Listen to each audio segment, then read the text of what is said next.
Taatnya seorang manusia kepada Allah sebelum dia dilahirkan di permukaan bumi.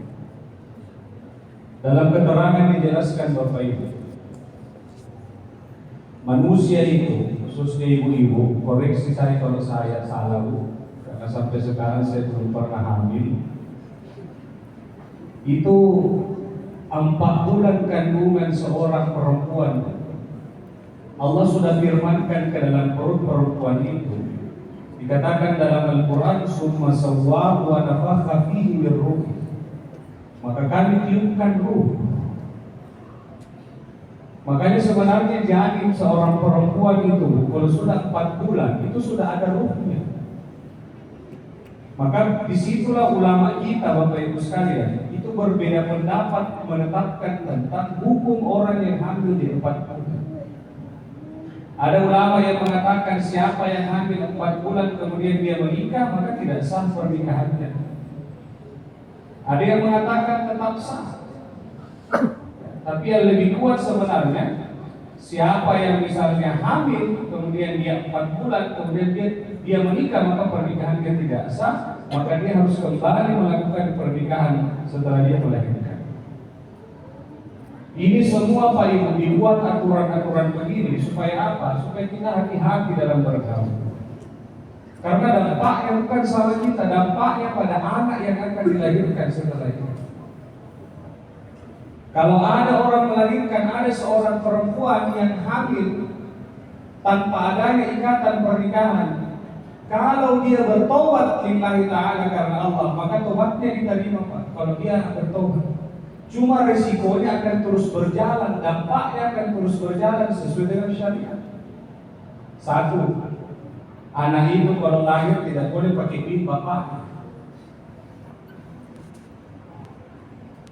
Tak boleh pakai binti bapaknya. Tapi itu anak Ustaz, darah dagingku, saya sudah tes DNA, dia lah. Yang kedua, anak itu kalau menikah, kalau perempuan, anak itu kalau menikah, bapaknya tidak bisa jadi wali.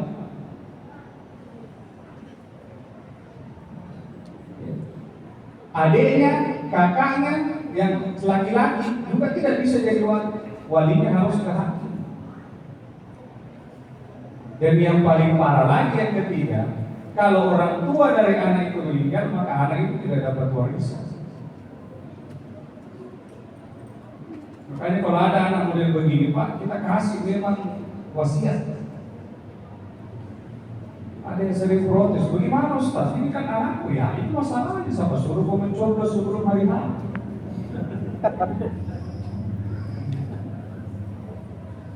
Ini dibuat aturan semua Pak, supaya apa itu tidak salah mereka. Karena makanya sebenarnya dalam agama itu tidak ada yang namanya anak haram. Yang ada adalah perbuatan orang tuanya yang haram. Tapi saya tetap tidak berputus asa dari rahmatnya Allah. Siapa yang melakukan perbuatan seperti ini, kalau dia bertobat, Allah hapuskan dosanya. Tapi dampak-dampaknya ini, resikonya ini tetap harus ditanggung.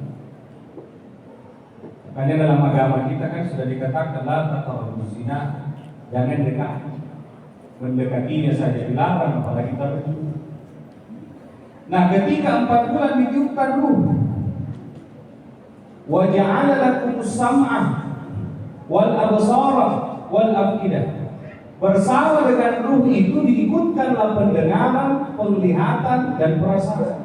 Makanya Bapak Ibu, sebenarnya anak atau perempuan yang hamil di usia 4 bulan, sebenarnya perutnya itu, janinnya itu sudah bisa mendengar, sudah bisa melihat, sudah bisa merasa. Tapi kan belum ada telinganya, ya memang mata ini Pak. Ini mata ini Pak, bukan ini yang melihat.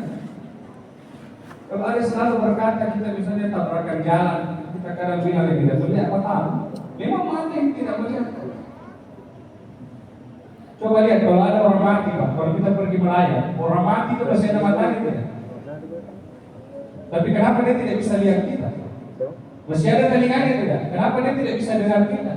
Karena yang mendengar itu bukan mata, mata ini alat mendengar, tapi yang mendengar, mata ini alat melihat, tapi yang melihat itu adalah penglihatan. Maka ruh itu bersama dengan penglihatan, bukan bersama dengan mata, bersama dengan penglihatan bersama dengan pendengaran, bersama dengan perasaan.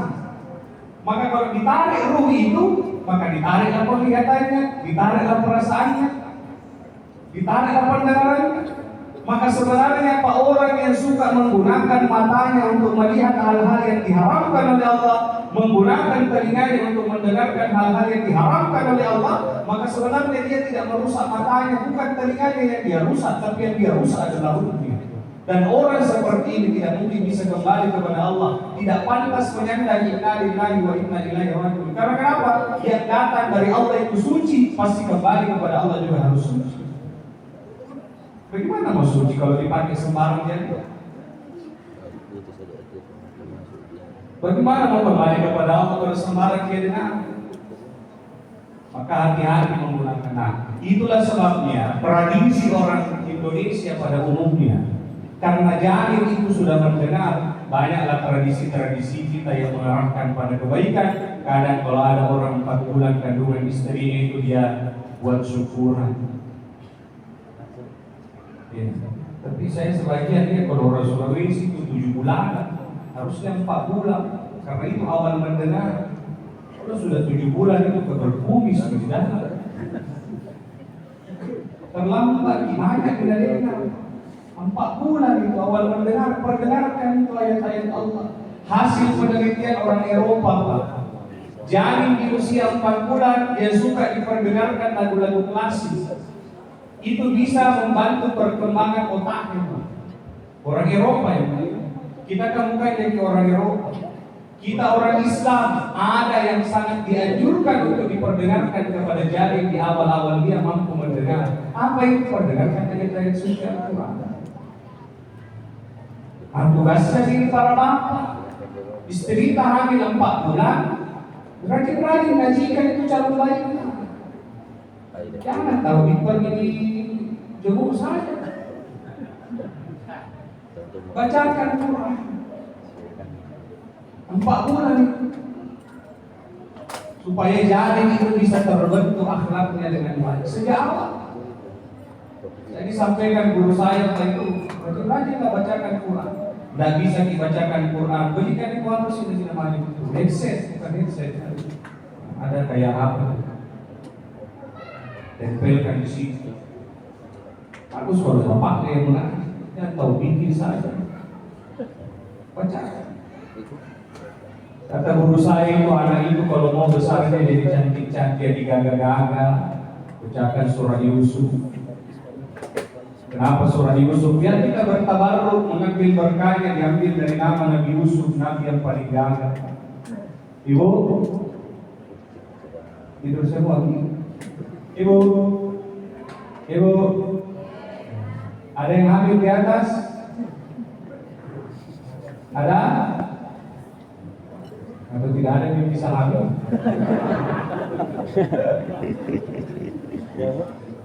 Kalau ada di atas yang punya anak hamil, kalau mau anaknya gagah, bacakan surah Yusuf, diambil dari namanya Nabi Yusuf, Nabi yang paling gagah.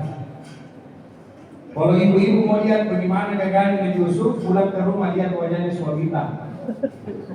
Ya, 11-12 itu Yusuf dengan Suamita. Ya. Suamita 11 dan Yusuf 12.000. Nabi Yusuf itu Pak pernah digoda sama seorang permaisuri raja. Orang tidak percaya, akhirnya apa? Buatlah putri permaisuri raja itu Pak festival masak-masak. Begitu dia potong-potong itu sayur melintas Nabi Yusuf bawa makanan, tidak dia rasa Pak dia potong-potong jarinya Pak, karena terpukul dengan ketampanannya Nabi Yusuf. Kalau penasaran betul pilihan Nabi Yusuf, dia itu yang sita tadi. Itu Yusuf. Ya. Akhirnya apa Pak? Permaisuri raja itu panggil Nabi Yusuf ke kamarnya. Dia bilang, layani saya. Apa kata Nabi Yusuf? Saya takut Allah melihat kita. Akhirnya Nabi Yusuf lari Pak keluar di pintu. Begitu mau buka pintu, baju belakangnya ditarik, robek. Akhirnya begitu dibuka pintu, ada raja di depan pintu. Dia baliklah fakta itu Sulaikha. Dia bilang ini Yusuf mau akan perkosa. Tapi Yusuf bilang tidak. Akhirnya ada seorang anak bayi yang dibawa oleh seorang petugas kerajaan. Itulah yang kemudian bicara, kalau kau mau tahu siapa yang benar, siapa yang salah, lihat saja bajunya Yusuf. Kalau baju depannya yang robek, berarti Yusuf yang salah. Kalau baju belakangnya yang robek, berarti Sulaikha yang datang. Ternyata pada ditelusuri yang robek baju belakang, berarti Sulaikha betul yang salah. Bayangkan Pak, Nabi Yusuf satu kamar dengan perempuan cantik, satu kamar perempuan cantik yang robek baju belakangnya. Yusuf dulu. Yusuf sekarang satu kamar dengan perempuan cantik, yang robek mana ya Pak? Depan belakang. Ini tidak robek Pak, kami memang sengaja buka. Tapi tidak diterima. Yusuf akhirnya dijebloskan ke penjara. Tapi apa yang terjadi Pak? Lama di penjara, tapi dia bisa mentakwilkan mimpinya raja. Yusuf akhirnya dikeluarkan dan diangkat menjadi seorang bendahara di Mesir.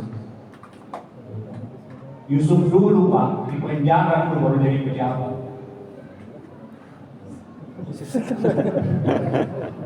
Jangan disebut Yusuf sekarang. Bacakan surah Yusuf, Bu, Pak. Kalau mau cantik, hasil USG anak tak kemungkinan perempuan, bacakan surah Maryam. Diambil dari nama Siti Maryam. Siapa Siti Maryam? Ibunya Nabi Isa.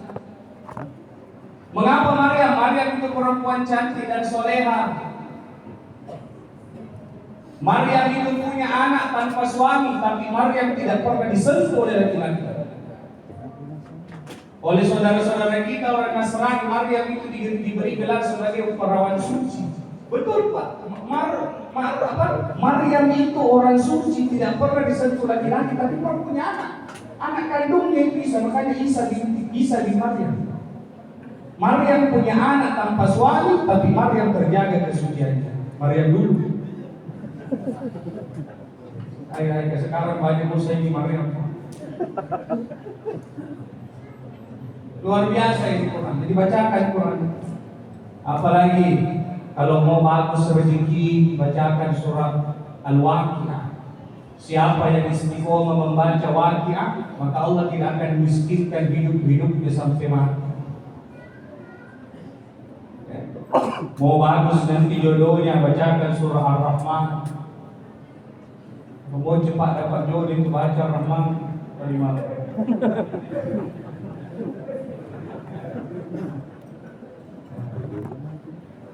Di atas perempuan, ibu dengarkan perempuan di atas. Kalau mau cepat dapat jodoh, semua perempuan, baik yang ori maupun second. Apalagi yang ori tapi stok lama. Mau cepat dapat jodoh, amalkan 3. 1, rajin baca surah Waqiah. Yang kedua, rajin sholat duha. Dan yang ketiga, jangan mahal pada ibu. Allah cepat kau menikah 500 juta siapa mau biar itu? Udah dinikahi biar air masa hangus.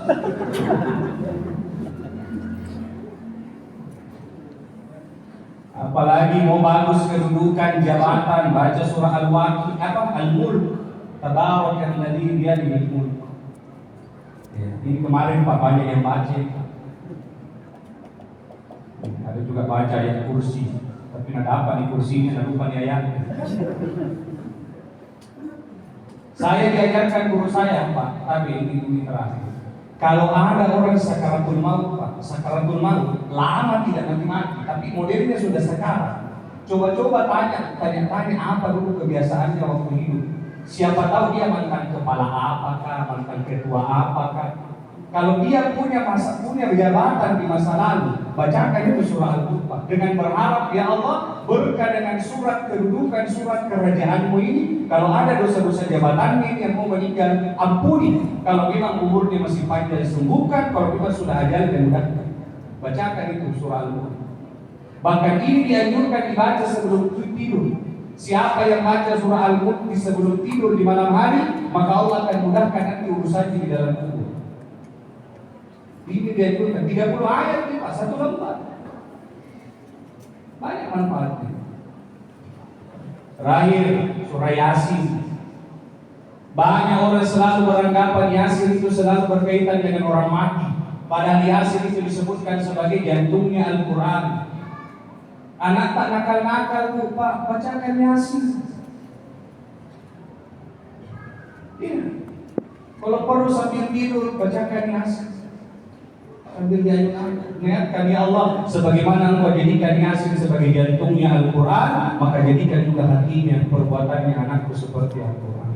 Apatah lagi surah Al-Fatihah. Fatihah itu luar biasa manfaatnya. Pernah terjadi di zaman sahabat, ada orang tergigit kalajengking Pak. Dia tidak ada obat, tidak ada tabib, tidak ada dokter. Ambil air, dibacakan Fatihah, diminum, sisanya disiram ke kaki dia yang digigit. Sampai ke Madinah dilaporkan kepada Rasulullah. Rasulullah membolehkan berobat dengan surah Al-Fatihah, tapi dibaca. Bukan Quran yang di blender, baru diminum, ada lagi dibakar, abunya dikasih air hangat. 3 hari Pak belum buang air.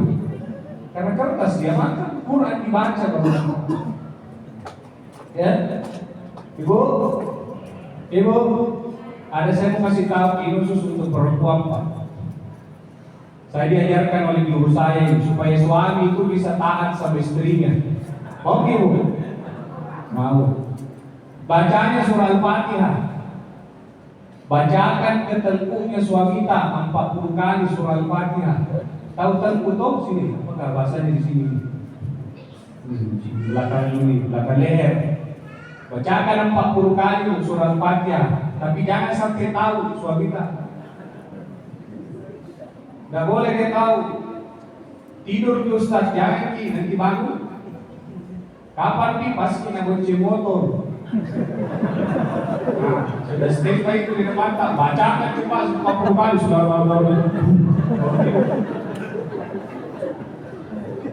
Hanya bapak-bapak kalau sudah dibonceng istri tak, tiba-tiba turun kita mulai ini bahasa gitu ya ke belakang, seperti jalan itu bacaannya itu.